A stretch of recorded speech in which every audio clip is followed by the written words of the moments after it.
representada el universo, en nuestro planeta, la Tierra primitiva, con las explosiones volcánicas y las descargas eléctricas que muy probablemente dieron lugar a la síntesis de compuestos orgánicos en un mar primitivo que desencadenó un proceso de evolución química que después dio lugar a evolución biológica, como la conocemos, evolución darwinista, con el origen de la vida. Y después esa vida comenzó a evolucionar, organismos unicelulares dieron origen a organismos pluricelulares, como lo estipuló Lynn Margulis en sus trabajos clásicos. Y bueno, de ahí básicamente evolucionó toda la vida y es esta parte es la que nos conecta a todos, ¿no? Tenemos registros fósiles, tenemos evolución del ecosistema, cuando la vida salió del mar a la tierra, no sé, mamíferos marinos, por aquí, no sé si lo pueden ver, hay dinosaurios, aquí hay seres humanos, aquí hay mamíferos, y está un poco, ¿cómo se dice?, positivista la imagen porque pues, el caminito va hacia arriba y en la cima está el hombre y la tecnología, ¿no? Como representados por este observatorio que a su vez estamos observando el universo y pues con la imagen del universo regresamos otra vez a los orígenes, a investigar cómo es que se originó todo.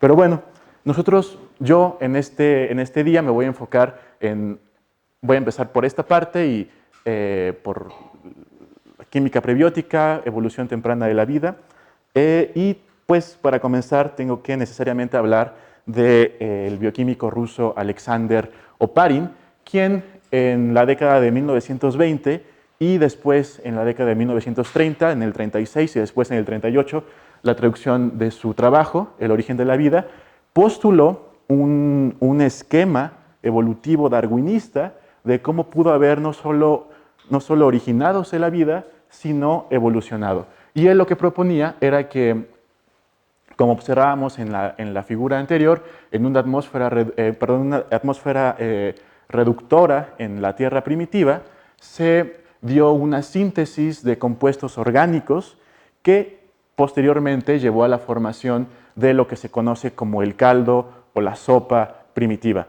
en el cual estaban aglomerados diversas moléculas orgánicas que por interacciones electrostáticas, interacciones químicas entre ellas, dieron lugar a lo que Oparin denominó coacervados, los cuales evolucionarían hacia una forma primitiva o primordial de bacterias con un metabolismo heterotrófico, lo cual es muy importante, y anaerobio. Esta idea de la heterotrofía que propone Oparin se contrapone a las ideas que imperaban en esa época, donde la idea principal era que la vida se originó ya dotada de enzimas capaces de poder llevar a cabo un metabolismo autotrófico. Esto no concordaba con las visiones darwinistas, de la evolución darwinista lenta y gradual que tenía Oparin, por eso él propone, con base en, sobre todo, la universalidad de reacciones fermentativas, que la vida tuvo que haber comenzado como con organismos necesariamente heterotróficos, ¿no? Entonces, Oparin propone esta secuencia de sucesos que llevan a un origen heterotrófico de la vida. Y bueno, para comenzar a hablar un poco sobre RNA, hay que entender varias cosas en el ámbito histórico, y es en lo que me voy a centrar un poquito en este inicio. Y una de las principales es que el RNA comenzó a acaparar los reflectores de muchos investigadores que estaban interesados en el origen de la vida, sobre todo cuando en la década, bueno, los estudios de Herel, y sobre virus y después la cristalización del virus del mosaico del tabaco, pues dieron lugar a que los virus fueran considerados una especie de eslabón entre lo vivo y el mundo mineral, porque se podían cristalizar. Entonces, la cristalización del virus del mosaico del tabaco fue muy importante para que la gente comenzara a ver a los virus y a interpretar a los virus como una entidad primordial. Después, en la década de los 50, cuando cuando se demuestra que el material genético del virus del mosaico del tabaco recaía en la molécula de RNA, pues el salto a la conclusión de que el RNA entonces era más antiguo y era una molécula ancestral, más que el DNA, era prácticamente obvia para muchos investigadores. Y fue así como el RNA comenzó a tener un poco de reflectores, en el sentido de que muchos lo asociaron con el origen de la vida, directamente con el origen de la vida, por esta idea de que los virus ya eran de por sí entes primitivos, y como los virus tenían su material genético RNA, entonces el RNA también tenía que ser primitivo, entonces tenía que venir antes que cualquier otro material genético, en este caso el DNA. Otro de los datos interesantes es que igual en la misma década de 1950, científicos como Belozersky y Brachet se dieron cuenta que en células donde la síntesis de proteínas está activada está activa la síntesis de proteínas, es el RNA y no el DNA el elemento que se expresa muchísimo más que otros. Perdón, estoy en la diapositiva equivocada. Es esta. En esta, Belozersky se da cuenta también de que los ribonucleótidos, ATP, GTP, AMP, están ubicuos en todo el metabolismo, ¿no? El ATP es como la moneda energética que algunas personas les llaman del metabolismo, etc. Entonces, esta idea de que solamente los ribonucleótidos y no los desoxirribonucleótidos estaban muy presentes y muy activos durante el metabolismo, también le hizo hipotetizar sobre la centralidad del RNA para la célula. Esto aunado a estos resultados que muestran que el RNA es el que está mayormente está más presente durante la síntesis de proteínas, pues incrementó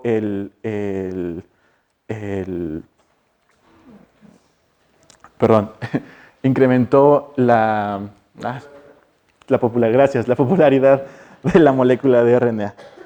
Ahora, otra de las cosas muy importantes que sucedió durante la década de los 50 y los 60 fue que los investigadores se metieron a estudiar la bioquímica de la célula y en especial la bioquímica de las enzimas, y se dieron cuenta, como muchos de ustedes saben, que la mayor parte de las enzimas para funcionar necesitan de un cofactor. Muchas veces este cofactor es orgánico y cuando es orgánico se le denomina coenzimas.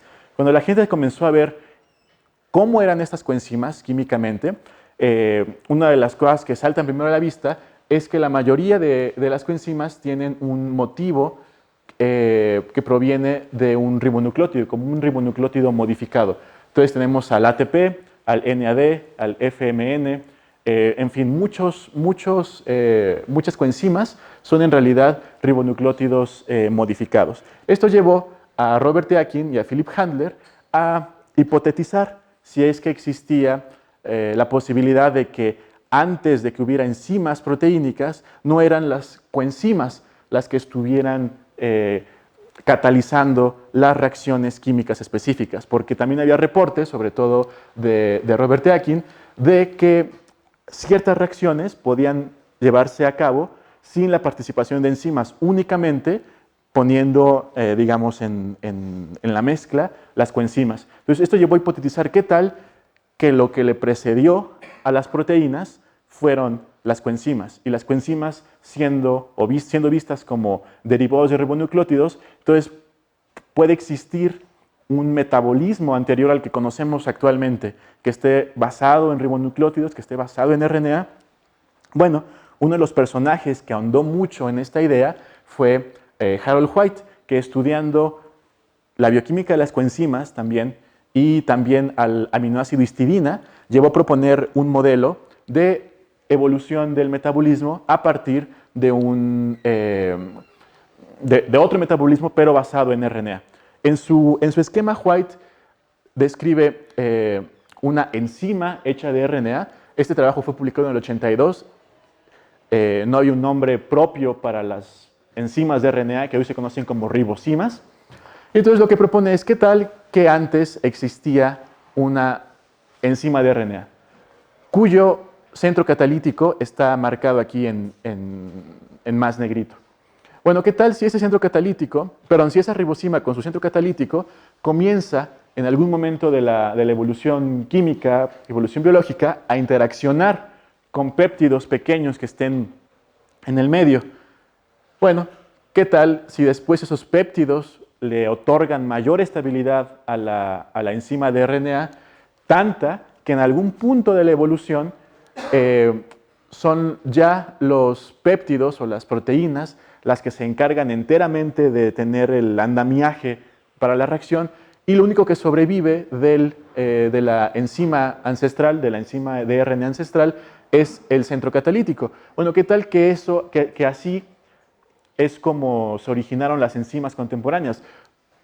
¿Qué tal si así es como podemos explicar que la mayoría o un gran número de enzimas proteínicas contemporáneas tengan en su centro catalítico, necesariamente para llevar a cabo catálisis, un cofactor ribonucleotídico? Y bueno, esas fueron las propuestas de White, que voy a retomar más adelante. Esto fue en la década de los... pasando los estudios de Robert Deakin y Philip Handley en la década de los 60.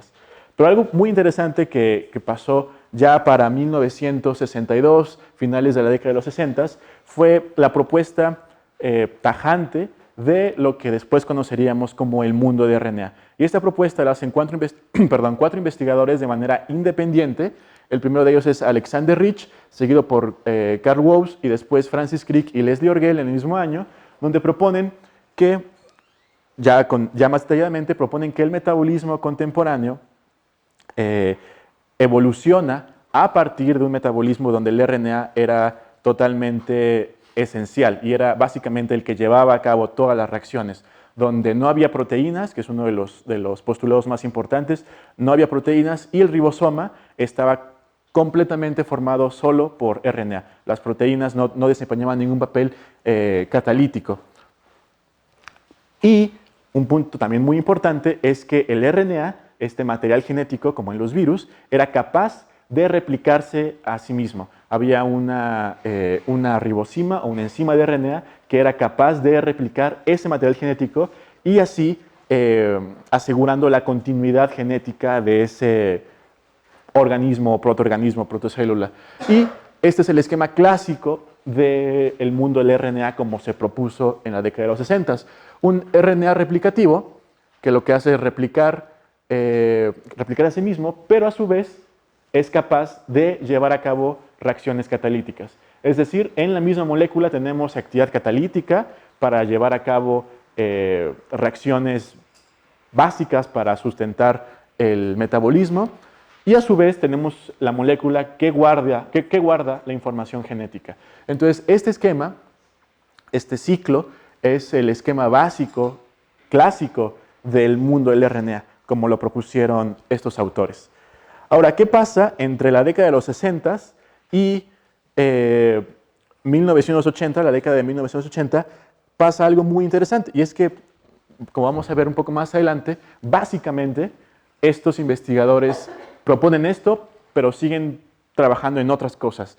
Nadie opta por ir al laboratorio y empezar a buscar RNAs autorreplicativos o RNAs catalíticos. Simplemente pensaron que así fue en etapas tempranas de la vida, en el origen mismo de la vida, pero después dejaron las ideas por ahí y se dedicaron a otras cosas. Pero ¿qué pasa en la década de 1980? O sea, casi 20 años después de estas propuestas, pasa algo muy fortuito para toda la biología, y es que se descubren por accidente las propiedades catalíticas del RNA. Y son dos grupos, también de manera independiente, quienes en la década de los 80 descubren, por un lado, el grupo de Sidney Allman descubre que la porción catalítica de la RNasa P, una RNasa que se encarga de madurar los tRNAs de transferencia, no es la parte proteínica, como apostaban cuando comenzaron los experimentos, sino la parte de ácido nucleico. Y después el grupo de Tomacek descubre que este intrón de tetragimena puede autoescindirse sin la necesidad de ninguna enzima. Puede llevar a cabo una reacción de corte solamente empleando la misma estructura del RNA. Años más tarde se cristalizaría el intrón, es este, y lo que se puede observar aquí también es algo muy importante, que el RNA no simplemente es una hebra lineal que está por ahí flotando o en alguna estructura aleatoria, indefinida. Al contrario, el RNA adopta estructuras muy bien definidas que también contribuyen a que el RNA tenga estas capacidades catalíticas, como demostraron aquí para el autocorte del intrón de tetraimena. Bueno, esto ocurre en la década de los 80, a inicios, 83 y 82, si no mal recuerdo. Y ahora sí viene la sorpresa para todos, ¿no? El hecho de que el RNA tiene propiedades catalíticas. Estas personas ya van recordando los escritos de Leslie Orgel, de Francis Crick, etc. Y retoman esas ideas de que tal vez el RNA sí pudo haber podido sostener un metabolismo primitivo, porque sí tiene actividad catalítica. Y es en 1986 cuando este investigador, Walter Gilbert, acuña el término que hoy conocemos ya como mundo de RNA, ¿no? Porque lo describe en una nota muy breve en Nature sobre cómo en este mundo el RNA era el jefe, básicamente, el que estaba encargado de todo. Material genético como en virus y actividades catalíticas como en el intrón de tetraimena o en la RNasa P. Y bueno, conforme esto pasaba, había investigadores muy interesados en otra estructura que llamamos ahora ribonucleoproteínica. Esto quiere decir que está conformada tanto de proteínas como de RNA, algo así como la RNasa P, pero muchísimo más importante para la célula, y es el ribosoma. Desde la década de los 70, investigadores como Henry Noller y States se dedicaron a ver cuáles eran los secretos moleculares del ribosoma, qué era lo que confería la capacidad catalítica. Todo el mundo apostaba para que fueran las enzimas, las proteínas que estaban asociadas al ribosoma. Pero estos dos investigadores se empezaron a dar cuenta de que tal vez el RNA ribosomal desempeñaba un papel más importante. Y todo esto se estableció tajantemente a partir del 2000, cuando se publica la primera estructura a alta resolución. No es la primera estructura del ribosoma, pero sí es la primera estructura a alta resolución del ribosoma. La publica el grupo de States. Y lo que demuestran es que el sitio catalítico del ribosoma, en la subunidad 23S, está solamente conformado por RNA y que las proteínas no tienen nada que ver con el centro catalítico, por tanto, no tienen nada que ver con la formación del enlace peptídico en el ribosoma. Y entonces viene esta sorpresa también, o pues este nuevo paradigma, se rompe uno y se impone otro, de que el ribosoma es una ribosima. Y entonces tenemos que una de las maquinarias moleculares más importantes para el metabolismo contemporáneo, para la célula moderna, es en realidad una ribosima. Y comienzan las hipótesis sobre que esta maquinaria molecular, esta molécula ribonucleoproteínica está tan conservada en los 3 dominios celulares que entonces muy probablemente viene de un mundo de RNA, donde el RNA era el que desempeñaba todas las actividades catalíticas. Bueno, este es el centro activo, como pueden ver. Este es un zoom al centro activo. Como pueden observar, solamente hay moléculas de RNA, no hay proteínas. Y bueno, aquí lo que ejemplifican es estos inhibidores que ponen en el ribosoma. Son inhibidores que se pegan en el sitio activo, que está conformado, bueno, la estructura secundaria es esta, y justo se pegan ahí, y eso es lo que ellos determinan como sitio activo. Y como pueden ver, otra vez no hay ninguna proteína. Entonces, otra vez el ribosoma es una ribosima. Y como ya dije, empiezan estas hipótesis de cómo pudo haber evolucionado este complejo tan gigantesco de ácidos nucleicos y proteínas. Bueno, una idea muy sencilla es que en un mundo de RNA teníamos RNAs pequeños con alguna actividad funcional, ¿no?, que es la presión selectiva que los hace mantenerse. Tenemos también péptidos con alguna composición específica que comienzan a interaccionar y justamente como lo, como lo propuso Harold White en 70s y 80s, este complejo acrece hasta que conforme se establece el código genético, la codificación de proteínas, uno ya puede tener un ribosoma como los que tenemos en la célula contemporánea. Entonces es un modelo de cómo pudo haber evolucionado no solo el ribosoma, sino en general los complejos de RNA y proteínas, pero todo a partir del mundo del RNA. Ahora, ¿qué otras evidencias tenemos para sostener o sustentar la hipótesis de que el metabolismo contemporáneo evolucionó a partir del mundo del RNA y de que en el mundo del RNA esta molécula era realmente capaz de sustentar dicho metabolismo? Bueno, como ustedes saben, hoy día la UPAC clasifica, bueno, la Comisión Enzimática clasifica a las enzimas en una clase particular de acuerdo a la reacción que catalizan. Y existen 6, oxirreductasas, transferasas, hidrolasas, liasas, isomerasas y ligasas. Entonces, todas las enzimas que existen, tienen al menos una clasificación amplia en alguna de esas 6 clases. Bueno, bueno, ahora son 7, pero bueno, antes del año pasado, que eran 6,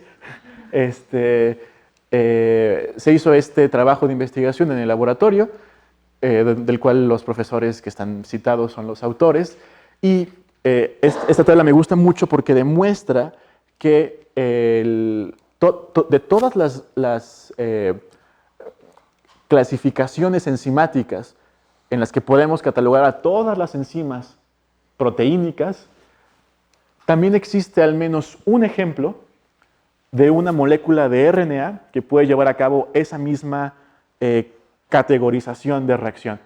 Es decir, con ribosimas, con RNA, podemos también cubrir el espectro de reacciones que en este momento las enzimas están llevando a cabo. Entonces es fácil hasta cierto punto poder hipotetizar y poder declarar que cuando el RNA era mucho más abundante, catalíticamente hablando, en etapas tempranas de la vida, sí pudo haber sostenido a esa forma de vida. Y bueno, con toda esta información que tenemos, bueno, tenemos una adaptación de las propuestas originales de Oparin, que si se acuerdan tenían coacervados, tenían el metabolismo heterotrófico de una bacteria semejante a una bacteria anaerobia. Bueno, ahora lo que tenemos es también síntesis y acumulación de compuestos orgánicos, pero que aquí faltan muchos signos de interrogación. En cada flecha podemos poner cualquier cantidad de signos de interrogación, pero a partir de esta síntesis y acumulación de compuestos orgánicos, a partir de este caldo o sopa primitivos, lo que tenemos es un mundo de RNA. Y, al menos yo, defiendo la postura de que el metabolismo contemporáneo evolucionó a partir de un mundo de RNA. Y bueno, lo que comentaba hace un rato, dos de los autores originales del concepto clásico de mundo de RNA, cuando los entrevistan ya en el 2000, esto es del 2002 me parece, 2007, sobre cómo es que se adelantaron y pudieron predecir este mundo de RNA sin conocer ribosimas o experimentos o nada. Ellos dicen, bueno, realmente nosotros no pensábamos que existiera todavía, no nos anticipamos a nada porque jamás pensamos que en la célula contemporánea aún existieran ribosimas, aún existieran rastros de este mundo de RNA. Y aquí lo declaran ellos dos. Ni siquiera nosotros buscamos o estimulamos a alguien más para que buscara, se metiera al laboratorio y buscara vestigios de este mundo de RNA porque pensábamos que estaba completamente desaparecido. De esas cosas interesantes que pasan en la historia. Pero bueno, como les mencioné, yo defiendo esta idea de que el metabolismo evoluciona a partir del mundo de RNA, pero también es cierto que hoy día el campo de investigación en origen de la vida ha crecido, se ha expandido, y el mundo de RNA ahora significa cosas distintas para distintas personas.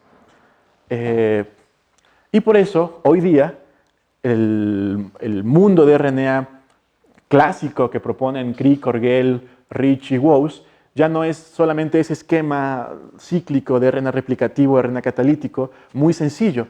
Es ya más complicado que eso.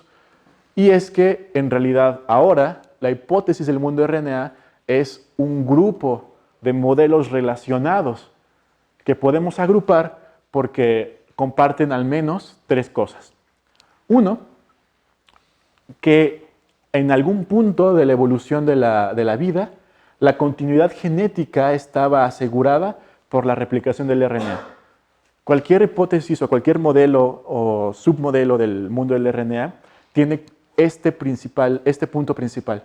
Después, uno que es más o menos obvio, que es que el apareamiento tipo Watson y Crick juega un papel importante para la replicación de este RNA y que las proteínas codificadas no tuvieron mucha participación, no tuvieron participación, porque las proteínas codificadas son un producto del mundo del RNA. Lo que tenemos, si llegamos a tener péptidos interaccionando con el RNA en esta época primitiva, son péptidos pequeños, producidos o sintetizados tal vez de manera abiótica, pero no proteínas codificadas.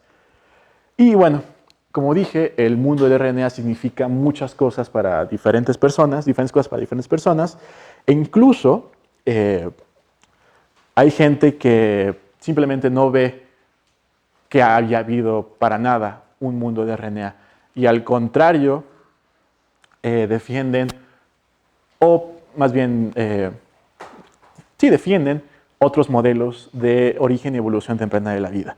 Porque como dije, justo ahora vemos al mundo del RNA como un modelo o como un conjunto de modelos de cómo se originó la vida y cómo evolucionó en sus etapas más tempranas. Pero otras personas se centran, por ejemplo, en modelos como de las ventilas hidrotermales o del metabolismo primero, que básicamente son modelos no heterotróficos, de origen heterotrófico, sino de origen autotrófico, por ejemplo, ¿no? Entonces ahí ya cambia toda la perspectiva, porque en el modelo original de Oparin, las protocélulas o los protoorganismos se alimentaban o se nutrían de lo que estaba en el ambiente, en el caldo primitivo. Y aquí, por ejemplo, pues de alguna manera las ventilas hidrotermales están produciendo gradientes electroquímicos y de ahí estoy agarrando energía y de repente genero monómeros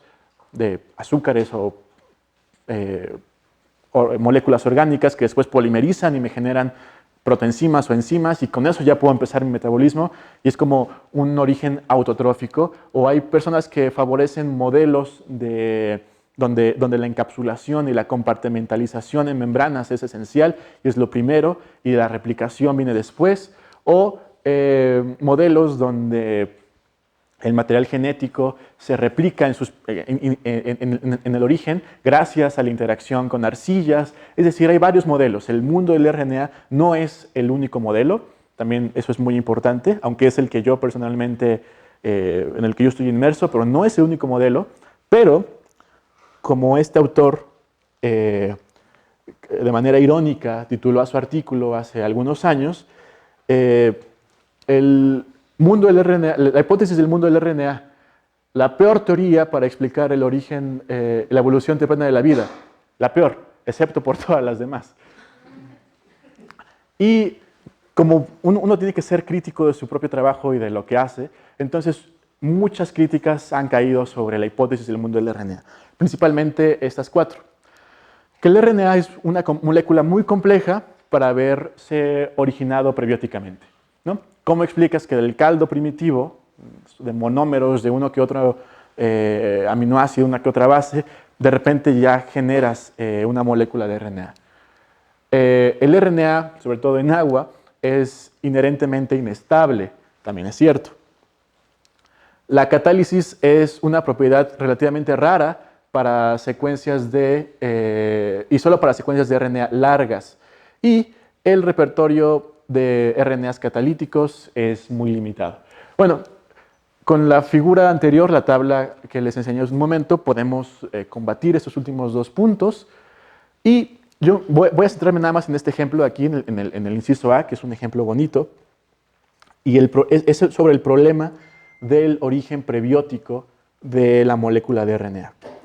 Ese problema tiene un nombre, tiene varios nombres, varios apodos, y se me hacen muy bonitos aparte, ¿no? El sueño del biólogo molecular. El sueño del biólogo molecular consiste en que en el ambiente prebiótico, en el caldo primitivo, tenemos todos los componentes para que la molécula de RNA simplemente se ensamble y comience la evolución. Sin embargo, como estos autores discuten en este capítulo de un libro, el sueño del biólogo molecular se convierte muy rápidamente en la pesadilla del químico prebiótico, porque esto es tremendamente difícil, si no es que hasta el momento básicamente imposible. Tenemos síntesis de muchas cosas, sí, por separado, sí, unas muy forzadas, como síntesis de pirimidinas o de azúcares unidos a alguna base, pero no tenemos realmente un buen camino, una buena síntesis de un componente de RNA o de una molécula de RNA pequeño que venga desde el caldo primitivo. Entonces, muchas personas comienzan a criticar y atacar la hipótesis del mundo RNA justo por esto, porque el sueño se convierte en pesadilla muy rápidamente. Y bueno, esto es una de las personas que más, con más audacia, inteligencia y bueno, datos experimentales ataca y critica justamente estos puntos, es Nick Hoth en el grupo de Atlanta, que es un grupo muy poderoso, muy fuerte en origen de la vida, y ellos explican toda esa problemática con esta paradoja que es muy, muy bonita y que se llama, bueno, el nombre vulgar es el hacha de mi abuelo. Y la paradoja dice, esta es el hacha de mi abuelo, y es esta, ¿no? Digamos.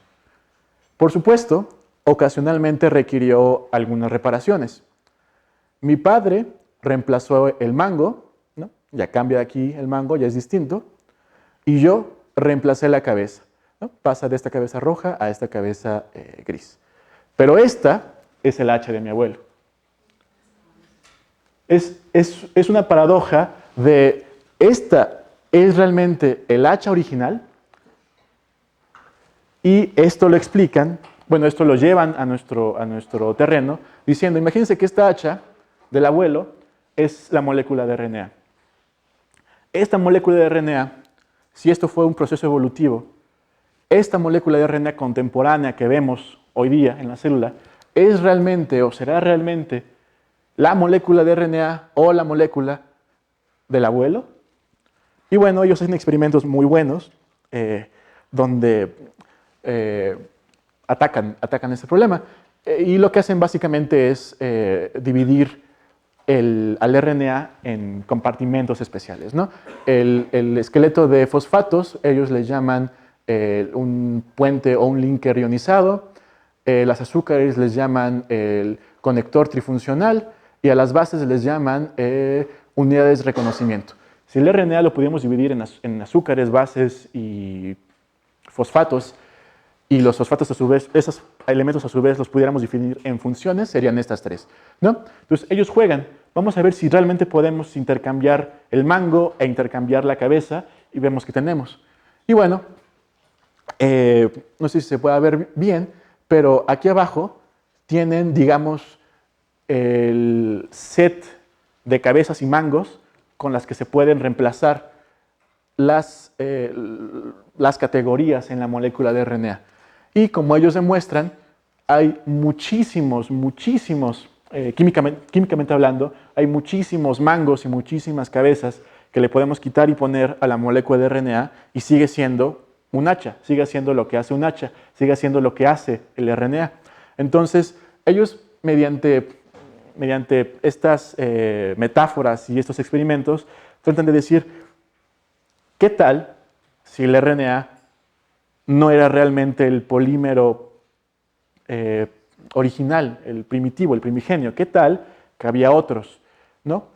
Algo antes del RNA. ¿Qué tal que el RNA es el producto de la evolución biológica y no el producto de la evolución química a partir de un caldo primigenio? Bueno, las investigaciones siguen. Esto es relativamente reciente, ha habido resultados interesantes. Aunque critica muy fuertemente a la hipótesis del mundo del RNA, hay que aceptar que son experimentos e ideas muy elegantes. Y también nosotros, bueno, se ha avanzado, nosotros también proponemos que antes del mundo del RNA hubo lo que ahora llamamos mundos de pre-RNA, donde posiblemente estos otros polímeros genéticos alternativos tuvieron cabida. Pero de lo que sí estamos seguros es que el RNA tiene un papel importantísimo para la célula contemporánea y si podemos hacer la inferencia evolutiva, también lo tuvo que haber tenido para la evolución de la misma. ¿Y cómo vemos eso? Lo vemos en todos los roles que desempeña el RNA hoy en día, que no solamente son los que se creían hace 30 o 40 años de un RNA mensajero que transporta un mensaje entre el DNA y el código genético, sino también tenemos lo que algunos llaman el nuevo mundo de RNA o el mundo de RNA contemporáneo, con todos estos RNAs reguladores que regulan la expresión genética, como los microRNAs, como riboswitches. Tenemos, por supuesto, los RNAs largos no codificantes, como podría ser el ribosoma, también que tiene actividad catalítica. Tenemos modificaciones de ribonucleótidos como coenzimas, como ya más o menos vimos, como algunos antibióticos, como alarmonas, que es otro tema también muy interesante sobre ribonucleótidos modificados que posiblemente vienen en el mundo del RNA, y como histidina, que es lo que, si me da tiempo, voy a hablar ahora. Porque justo fue Harold White, el de las coenzimas, quien propuso que tal vez no solamente las coenzimas, sino también la histidina vienen de este mundo del RNA. ¿Por qué? Porque la histidina tiene una estrecha relación con un ribonucleótido que es del ATP, y vamos a ver.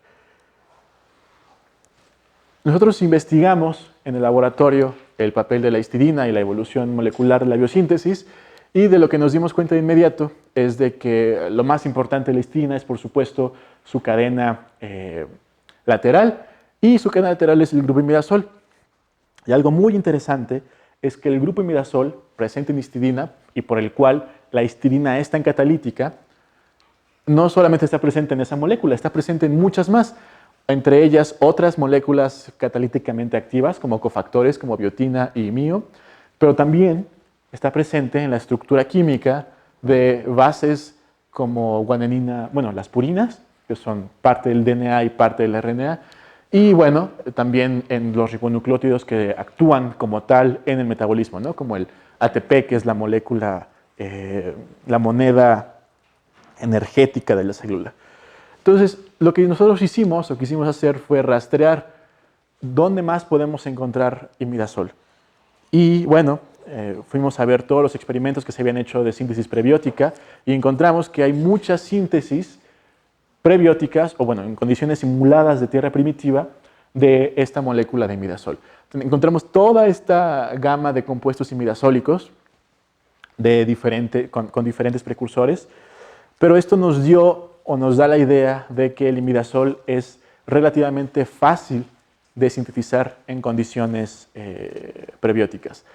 ¿Qué quiero decir? que muy probablemente en la tierra primitiva, en el caldo primitivo, teníamos no solamente aminoácidos como los que encontró Miller o bases como las que encuentra Joan Oró, sino también uno que otro compuesto imidazólico o imidazol como tal. Y luego encontramos esta evidencia, que es muy interesante, sobre el virus de hepatitis delta, que se representa aquí, tiene un genoma de RNA, si no me equivoco. Pero lo interesante de este virus es que en su genoma codifica para una ribosima, que ayuda para que el virus infecte. Bueno, esta ribosima, esta es la estructura tridimensional de la ribosima, esta ribosima funciona, ¿no? Muy bien. Todo está muy bien. Pero de repente, en 1999, este grupo de investigadores en Italia lo que hacen es mutar el sitio activo de esa ribosima. Por tanto, la ribosima pierde su actividad catalítica. No hay actividad catalítica. La manera en la que los investigadores restauran la actividad catalítica de la ribosima es poniendo imidazol en el buffer. Cuando ponen imidazol, aunque el sitio activo de la ribosima esté mutado, el imidazol puede posicionarse en el sitio activo y suplir a la base catalítica y rescatar a la ribosima de la actividad nula y convertirla en una ribosima catalítica otra vez. Entonces, esto llama mucho la atención porque recuerda mucho a lo que pasa con las enzimas y los cofactores. Solo que en este caso tenemos una ribosima y en vez de cualquier coenzima que se les ocurra, tenemos un grupo imidazol. Entonces, podría ser que el grupo imidazol haya funcionado como un cofactor catalítico de algunas moléculas de RNA, porque una de las críticas hacia mundo de RNA, etcétera, es que la molécula del RNA no tiene la diversidad química de grupos funcionales que sí tienen las proteínas y que le impide llevar a cabo tantas actividades catalíticas como si las llevan a cabo las proteínas. Bueno, muy probablemente, o tal vez, la propuesta es que el grupo imidazol funcionara como un cofactor en algunas de estas moléculas de RNA y esto ayudara a incrementar el repertorio catalítico de esas ribosinas. Bueno, después nosotros investigamos la biosíntesis de la histidina, que es esta que comienza acá, esta es la histidina, que hay un grupo imidazol, empieza con esta azúcar hiperfosforilada y con esta molécula de ATP. Y bueno, lo que nos dimos cuenta es que está estrechamente relacionada con la biosíntesis de purinas, que se ilustra en la parte superior. La biosíntesis de purinas, estamos seguros nosotros que es una de las biosíntesis más antiguas que existen, porque es lo que necesitamos para tener ácidos nucleicos, ya sea RNA o DNA, y para tener ribonucleótidos, y para tener pues todas las actividades que se necesitan o que requieren de ribonucleótidos o de ácidos nucleicos. Entonces, el hecho de que la biosíntesis de histidina esté íntimamente ligada en varios pasos con la de purinas nos hace pensar que también es una biosíntesis que apareció muy temprano en la evolución. Y con esto nosotros adornamos un poquito, solo un poquito, el esquema reformulado de Oparin, donde recuerden tenemos síntesis y acumulación de compuestos orgánicos, mundo de RNA, mundo de DNA, RNA, proteínas, que sería como la célula actual. Y bueno, sabemos ahora que en esta etapa, como en la sopa primitiva, había muchos compuestos imidazólicos, había mucho imidazol. En el mundo del RNA, tal vez el imidazol actuó como un cofactor de ribosimas. Y bueno, en el metabolismo contemporáneo, la histidina, que es un compuesto imidazólico, es el aminoácido que está más frecuentemente en sitios activos de enzimas. Entonces, creemos que el grupo imidazol, los imidazólidos como tal, desempeñaron un papel importante para la evolución de este metabolismo a partir en este caso sería a partir de la sopa primitiva. Y bueno, para terminar, quiero nada más recalcar este modelo, que es una especie de el modelo 2.0 de lo que propuso White en los 70s. Este lo propone Tomczyk, el de los intrones autoescindibles de tetraimena, donde tenemos varios caminos, ¿no? Tenemos las ribosimas que empiezan a interaccionar con péptidos que no están codificados, sino péptidos sintetizados abióticamente. Tenemos complejos ribonucleoproteínicos antiguos que con el paso, con la evolución con el paso del tiempo evolutivo, se pudieron convertir en complejos ribonucleoproteínicos más complejos, como podríamos presumir el ribosoma, o se perdió completamente el motivo de RNA, se perdió completamente la ribosima y quedamos con las proteínas. Ahora sí, proteínas codificadas, en el código. Y bueno, para concluir, es básicamente lo que ya he dicho. Mi defensa tajante del mundo del RNA, con todo lo que ya expliqué que representa, y es que durante las últimas décadas se ha hecho un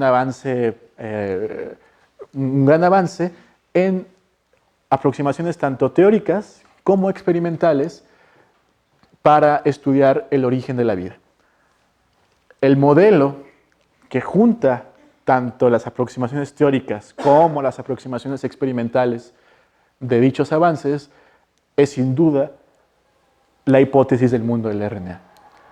El mundo del RNA está basado en eso, en que en etapas tempranas de la vida el RNA era el material genético y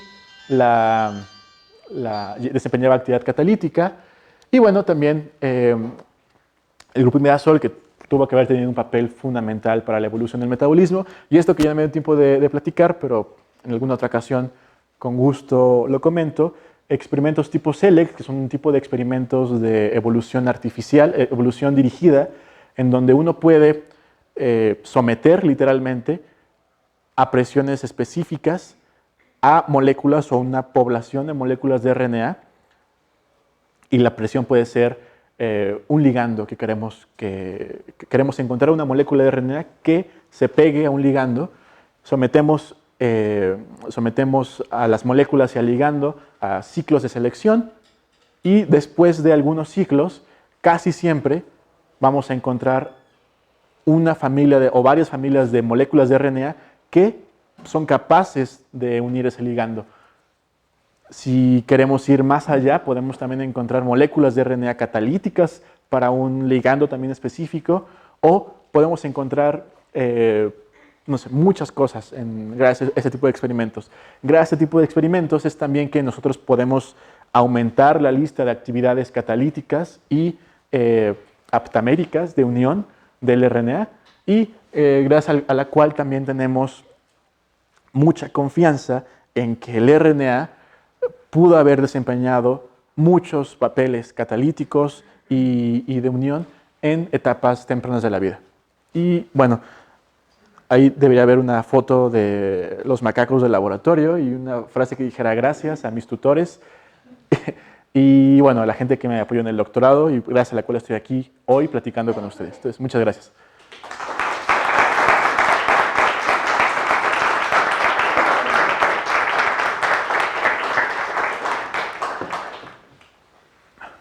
Oye, pues estuvo espectacular. La verdad es que está muy, muy bonito. Te voy a hacer una pregunta y una recomendación. La pregunta a lo mejor es, pero ten en cuenta que no hacemos nada de eso. O sea, las ribosimas son menos eficientes que las otras proteínas para... Sí, generalmente sí. Sí, o sea, es un hecho. Sí.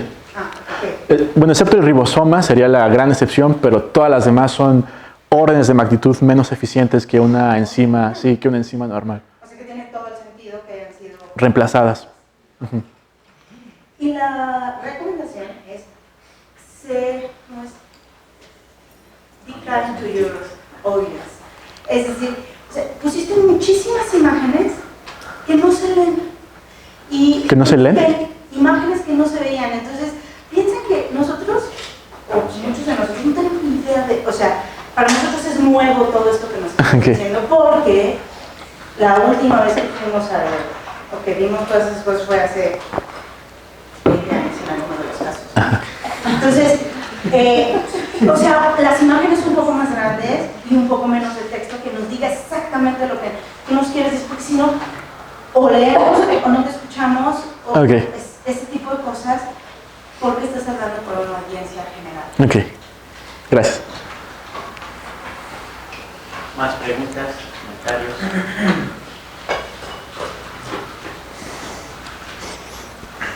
Sí, uno por uno. Nos dejas de material. Sí, yo. Sí. De los múltiples modelos o los modelos alternativos que mencionaste, ¿cuál de los otros sería el más apoyado? Bueno, justo ahora yo creo que las teorías autotróficas han tenido mucho pegue, pero como, es que es eso, es como, pues sí, ¿no? Porque realmente, o sea, realmente, y esto no es como defender a un hijo, pero, aunque sean así, pero cuando uno lee los artículos, ve los argumentos, las evidencias de todo tipo, ¿no? Experimental o teórica, pues carecen de muchas cosas. Entonces, lo de las ventilas hidrotermales está muy de moda ahorita. Mucha gente quiere irse a ver las ventilas hidrotermales y quieren explicar todo con ventilas hidrotermales. Entonces, yo creo que las cosas autotróficas, sí. Y hay varias explicaciones por lo cual uno es más en nuestra área de origen de la vida. Decíamos al inicio del departamento hay muchas posturas, pues imagínense allá. Hay físicos, químicos, que incluso no nos entendemos cuando hablamos, y se ven esos sesgos, ¿no? Entonces, si se dan cuenta, en toda esta postura está la visión de la herencia, que es una parte esencial en una postura biológica. Y para ellos es más la postura mecánica o química. O sea, pero entonces, desde la parte biológica, esta sería la que tiene más evidencia. Pero la que más bien está de los biólogos sí es el que más nos gusta, sabemos que tiene problemas. Y la otra está muy fuerte también porque algo que ha llamado mucho la atención en el área y que deja dinero es la parte de astronomía. Entonces, suponer que puede haber lugares con ventilas submarinas en otra parte, en otro planeta, llama mucho la atención. Y entonces dicen, claro, ¿no? Pero realmente sí, de detalle,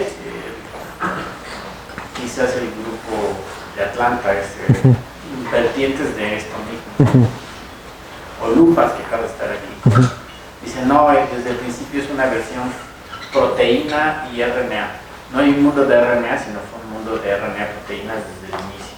Pero son variantes de lo mismo. Claro. Y eso podría ser lo que mencionaba, ¿no? De que el mundo del RNA significa muchas cosas para muchas personas. Para ellos el mundo del RNA no es la versión clásica de solamente RNA, sino muchas cosas. Y creo que la tendencia es que hoy día estamos entendiendo más ese tipo de mundo de RNA, con péptidos involucrados, mucho más involucrados, incluso con minerales, ¿no? Con más cosas. O sea, no solamente es el RNA, pero hay gente que tal vez está renuente a llamarle mundo de RNA por esta concepción del mundo clásico, de la... Ajá. Pero sí. Pero de los críticos más finos es el grupo de Atlanta, sin duda. Sí. En ese sentido de la actividad catalítica del ribosoma, ¿esa actividad la han probado con diferentes sitios activos o solamente detectan solamente hay un sitio activo? Solamente hay un sitio activo.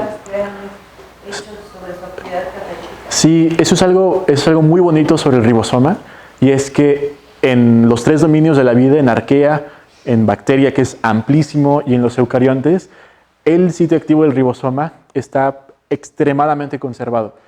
Uno puede decir que es básicamente el mismo. Obviamente el mecanismo de reacción está conservado y no cambia, es prácticamente inmutable, es el mismo, y es solo uno.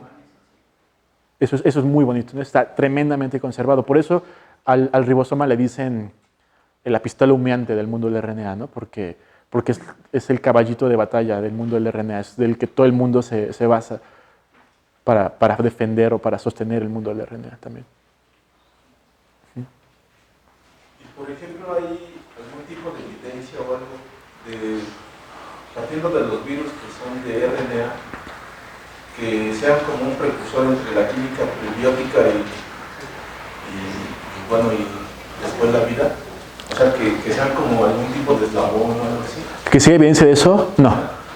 No, hay ideas como mencioné, ¿no? De que todo empezó porque se creyó que los virus eran entidades primitivas entre lo vivo y lo no vivo y que tuvieron que haber precedido a las células, pero justamente en el laboratorio hay una línea de investigación muy poderosa en el momento de virus que los resultados